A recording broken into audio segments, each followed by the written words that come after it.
Hey guys, Sorin here. So let's talk about bottlenecking, especially in the context of gaming. What do we mean by bottlenecking and where does this term came from?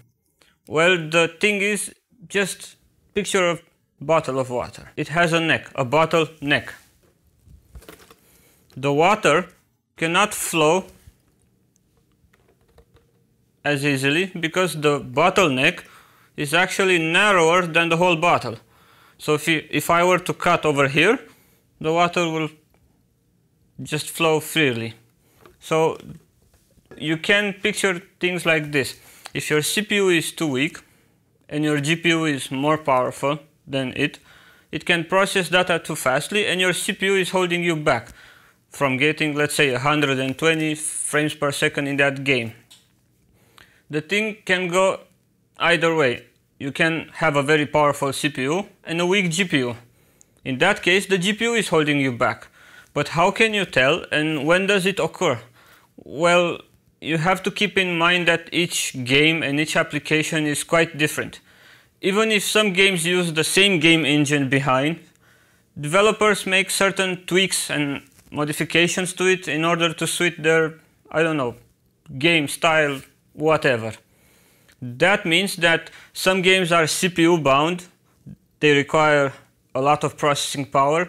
Some games are GPU bound, they require a lot of GPU power or a lot of VRAM, and some games are mixed. Add on top of this the fact that some games, even if they might be CPU bound, they're so poorly optimized that they can only use 1, 2, 3 or 4 cores.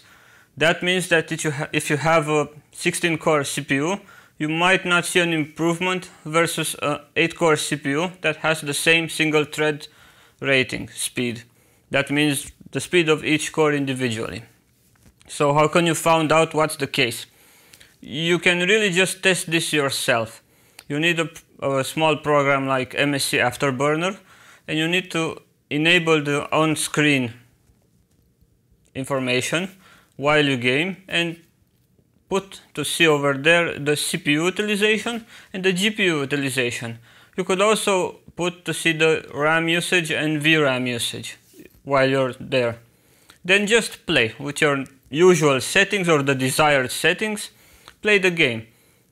If at any point your CPU is stuck on 100%, your GPU is, I don't know, like 30%, and your frame rate is, I don't know, 40 or something like that, that means that CPU is struggling to provide processing power, to provide data so it can speed up the game, so you can have a higher number of FPSs. In this scenario, you are CPU bottlenecked. You need a better CPU in order to have a better frame rate and overall a smoother gameplay. If the situation would be otherwise and you would have a GPU that stands only on 100% utilization and the CPU is, I don't know, like 20-30% utilization, that means the GPU is too weak.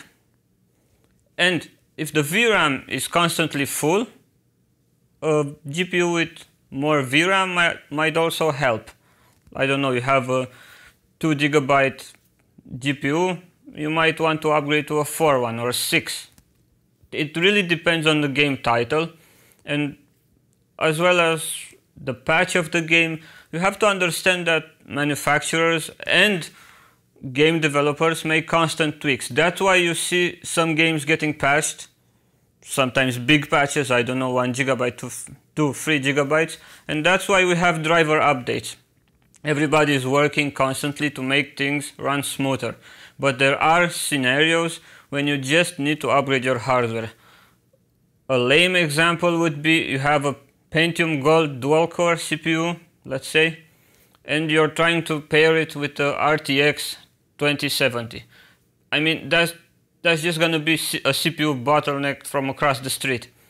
That CPU is way too weak in some scenarios for that GPU. That doesn't mean that games won't run or I don't know what. You're just going to be limited by how much that CPU can perform. And if the game does not require a high CPU processing power, in the example I just gave, you might actually get good FPS because that GPU is a powerful GPU. I hope all this helped you understand bottlenecking better. And how can you find out if your system is bottlenecking in your favorite game?